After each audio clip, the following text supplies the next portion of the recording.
बिस्मिल्लाहिर्रहमानिर्रहीम। अस्सलाम वालेकुम डियर स्टूडेंट्स एंड एस्पिरेंट्स, क्या हाल है बेटा? आप लोगों का सब खैरियत से हैं? सब ठीक है जी।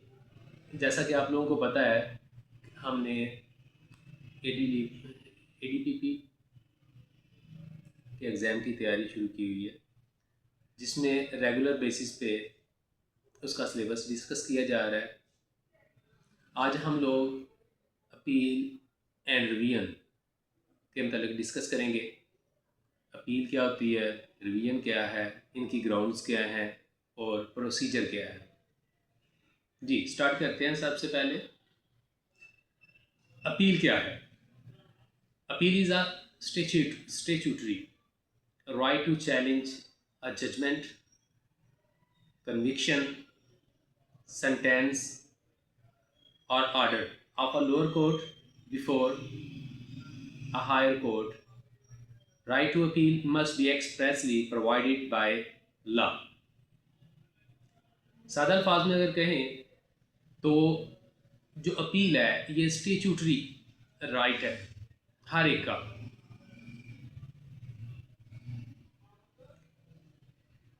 और ये किस चीज़ के मतलब होती है? ये लोअर कोर्ट के ऑर्डर, जजमेंट, कन्विक्शन वगैरह के खिलाफ हायर कोर्ट में दायर की जाती है, यानी अपीलेट कोर्ट में।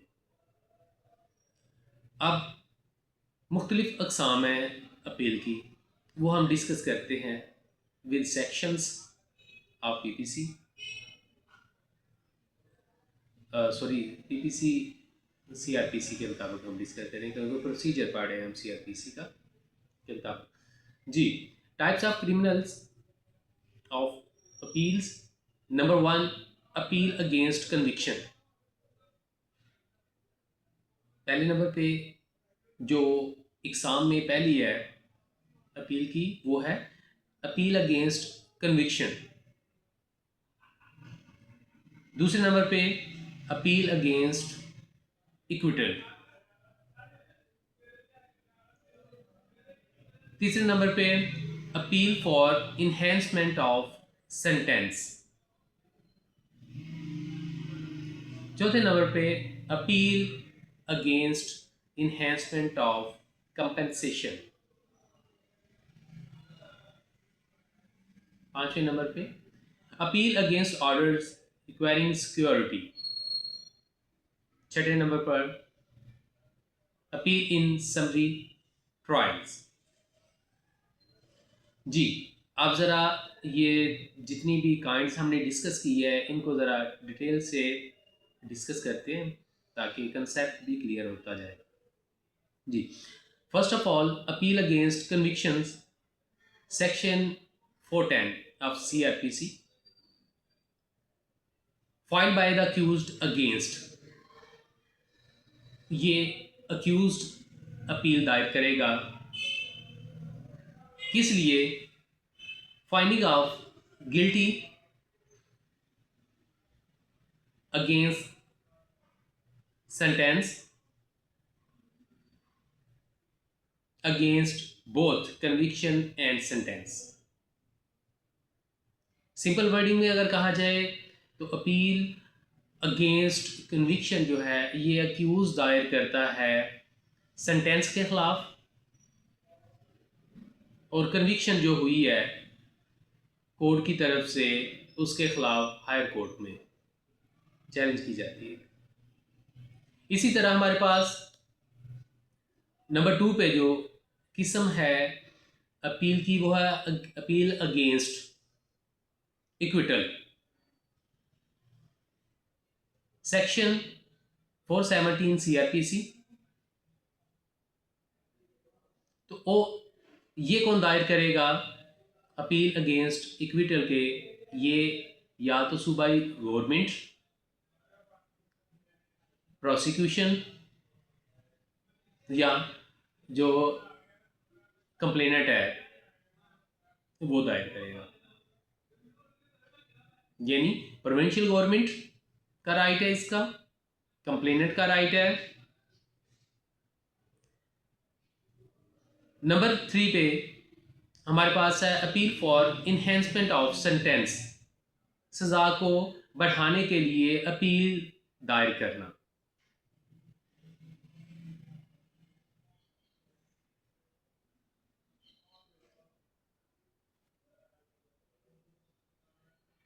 गवर्नमेंट रिक्वेस्ट कर सकती है सज़ा को बढ़ाने के लिए, अपील दायर कर सकती है।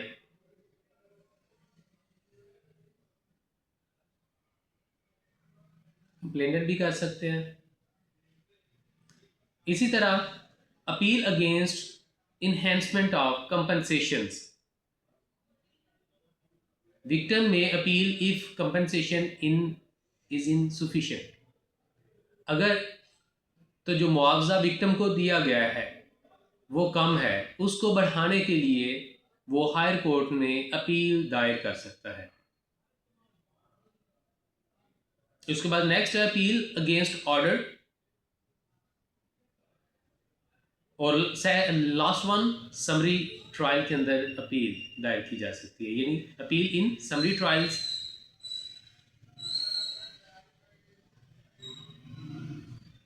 इसमें no appeal if sentence does not exceed 1 month imprisonment, ऐसी सज़ा जो 1 माह से ज़्यादा नहीं है उस पर अपील दायर नहीं की जाएगी। नंबर 2, अगर जुर्माना या फाइन 200 तक हुआ है तो उस पर भी अपील दायर नहीं की जाएगी। पहले नंबर पे 1 मंथ तक अगर सज़ा हुई है, इम्प्रिजनमेंट हुई है, उस पर भी अपील दायर नहीं होगी। दूसरे नंबर पे अगर फाइन 200 तक हुआ है तो उस पर भी अपील दायर नहीं होगी।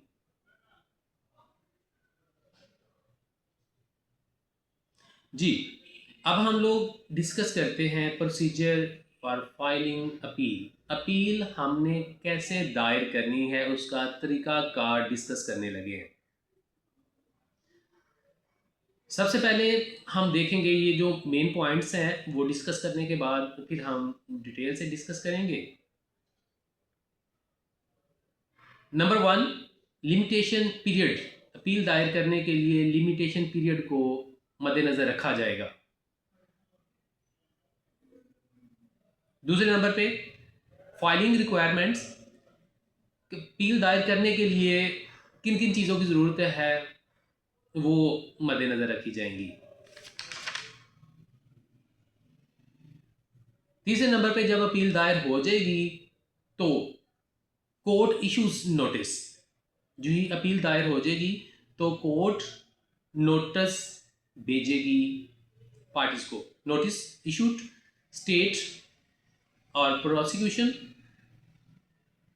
Complainant in acquittal appeals. Then next point है, जब नोटिस चले गए उनकी तरफ तो अदालत क्या करेगी, जो अपीलेट कोर्ट है वो रिकॉर्ड कॉल्ड करेगी, यानी रिकॉर्ड मंगवाएगी लोअर कोर्ट से। नेक्स्ट पॉइंट है हियरिंग, रिकॉर्ड भी आ गया, फिर दोनों पार्टीज को सुना जाएगा अपीलेट कोर्ट में।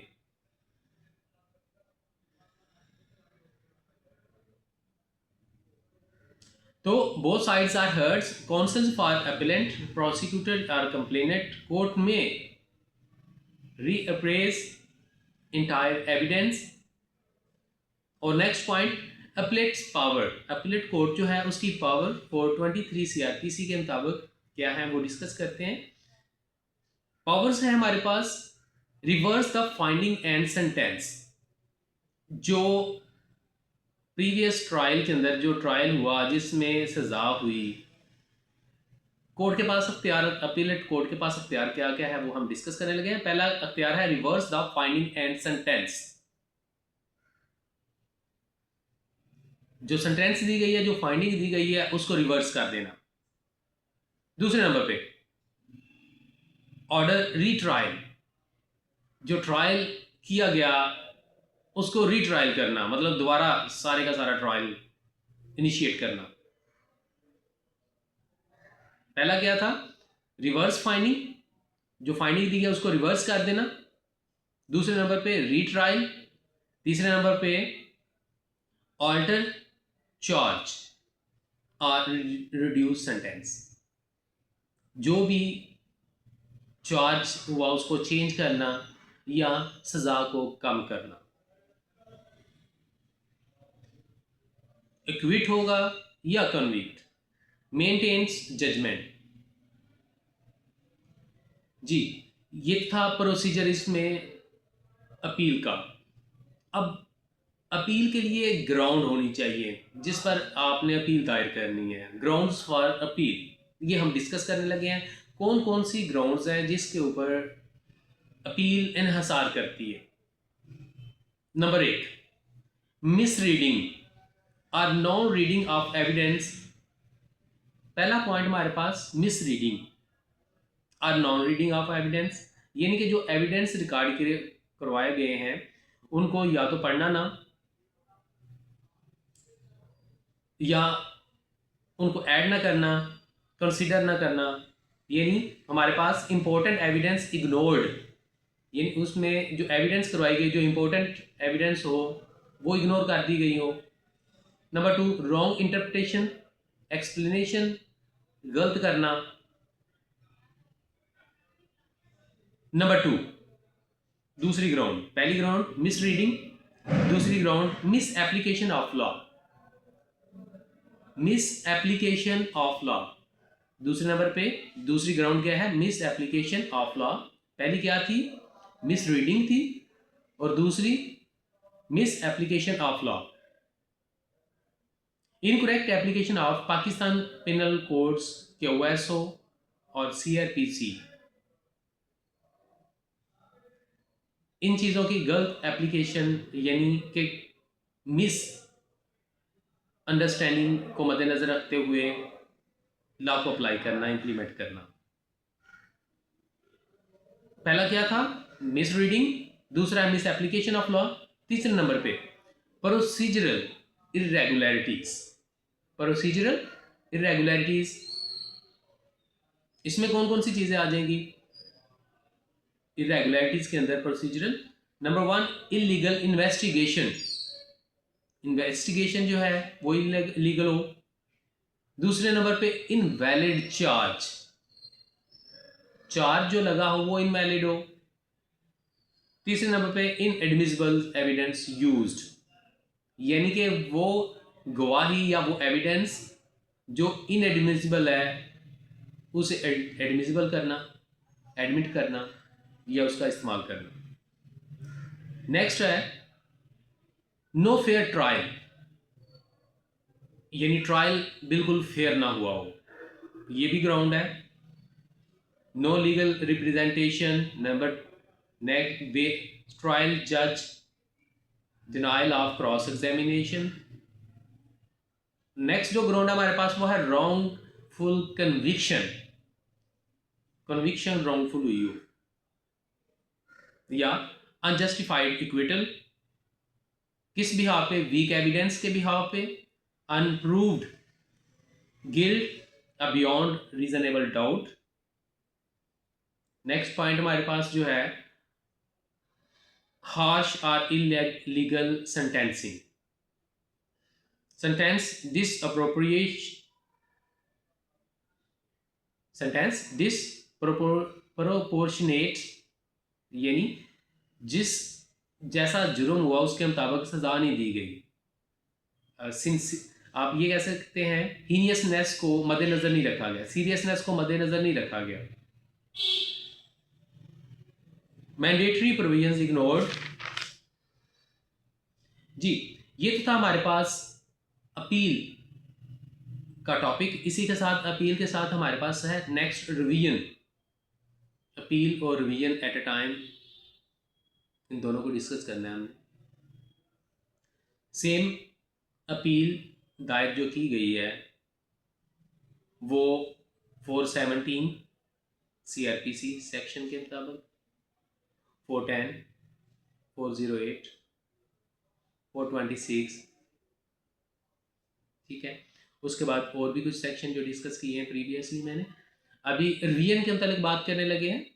रिवीजन्स जो है वो मेन जो सेक्शन है वो तो 2 है डील कर रहे हैं, बाकी सारे अंदर डिस्कस किए जाएंगे। 439 एंड 439A यानी रिवीजन्स हाई कोर्ट और सेशन कोर्ट में दोनों रिवीजन सुन सकते हैं, दोनों के यहाँ अप्लाई किया जा सकता है, अपलेट कोर्ट के तौर पे वो होती हैं जी।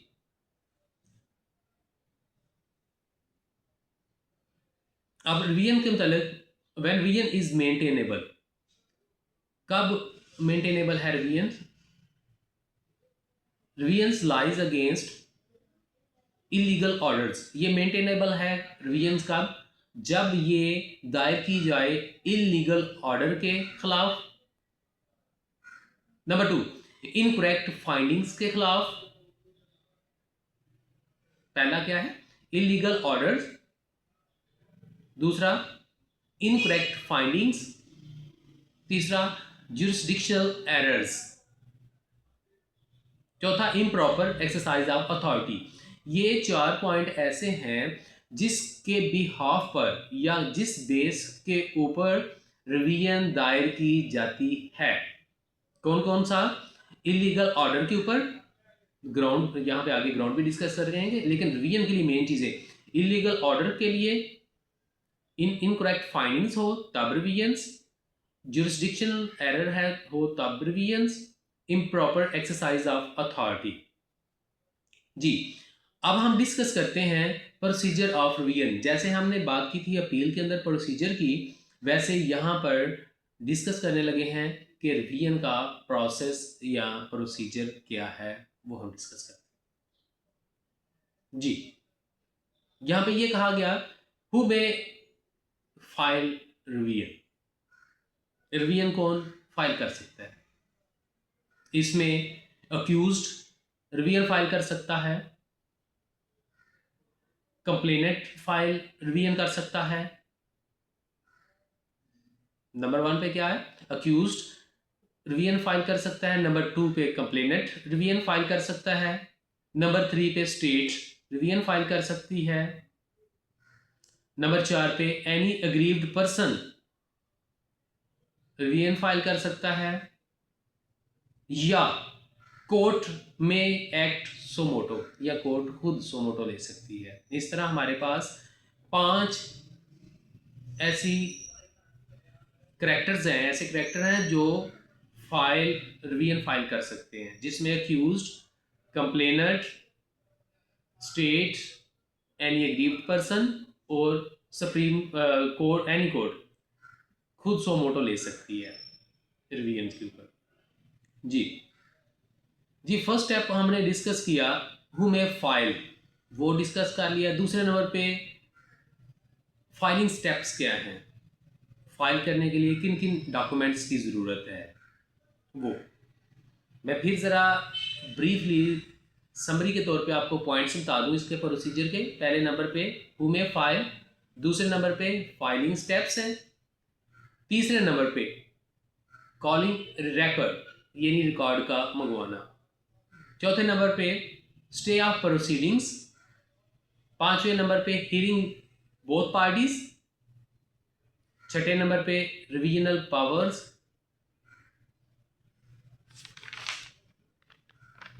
इस तरह ये 6 पॉइंट्स हैं प्रोसीजर के अंदर रिवीजन को फाइल करने के लिए।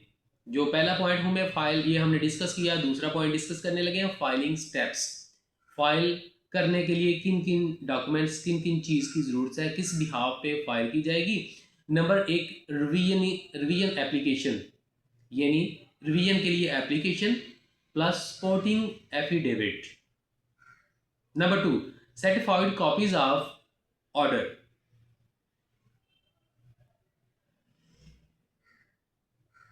Number 3 index and grounds. Repeat करता हूं फिर ये तीनों चीजें, revision application plus supporting affidavit, number 2 certified copies of order, number 3 index and grounds. Next point हमारे पास था कॉलिंग रिकॉर्ड, रिकॉर्ड का मंगवाना। जो ही ये फाइल हो जाएगी, कोर्ट का काम क्या है, लोअर कोर्ट से रिकॉर्ड को तलब करना। अब रिकॉर्ड जब तलब होगा, कैसे होगा, वो डिस्कस करते हैं। Revisional courts calls record from the lower court under section 435 CRPC।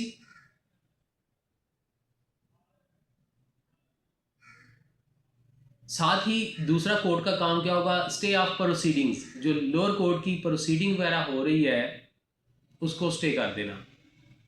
Court में स्टे एग्जीक्यूशन ऑफ सेंटेंस और order until the revision is decided. जो कुछ भी ऑर्डर दिया गया, जजमेंट पास हुई बाय द लोअर कोर्ट, उसकी जो एग्जीक्यूशन के लिए जो प्रोसेस होगा उसे रोक दिया जाएगा जब तक रिवीजन का फैसला नहीं हो जाता। इसी के साथ नेक्स्ट पॉइंट जो है, हियरिंग बोथ साइड्स, दोनों साइड को सुनना, दोनों पार्टीज को सुनना। वहां पर रिवीजनल पावर यूज करना 435 के मुताबिक CRPC के। वो पावर यूज करते हुए क्या कर सकती है कोर्ट, एपलेट कोर्ट जो है या रिवीजनल कोर्ट जो है, रिवर्स और ऑल्टर ऑर्डर, जो ऑर्डर है उसको चेंज कर सकती है, बदल सकती है। करेक्ट इलीगैलिटी, जो भी इलीगल चीजें हैं उसमें उसको करेक्ट कर सकती है, या ट्रायल के लिए कह सकती है दोबारा, retrial. Enhance sentence after notice, reduce और set aside sentence, discharge accused. इसमें जो मोस्ट इंपॉर्टेंट चीज है, एक जो नोट है यहां पर वो ये है, अगर तो इक्विटल है तो उसको कन्विक्शन में नहीं बदला जाएगा। Revisional court can't convert acquittal into conviction in revision. Revision में इक्विटल को कन्विक्शन में नहीं चेंज किया जाएगा। ये मोस्ट इंपॉर्टेंट पॉइंट है जी। इसमें हम बात करते हैं ग्राउंड्स ऑफ रिवीजन। रिवीजन की ग्राउंड्स कौन कौन सी हैं जी। पहले नंबर पे ज्यूरिसडिक्शन, दूसरे नंबर पे मटेरियल इरेगुलरिटीज, तीसरे नंबर पर इनप्रोप्रिएट और इनजस्टिस, चौथे नंबर पर abuse of process of court,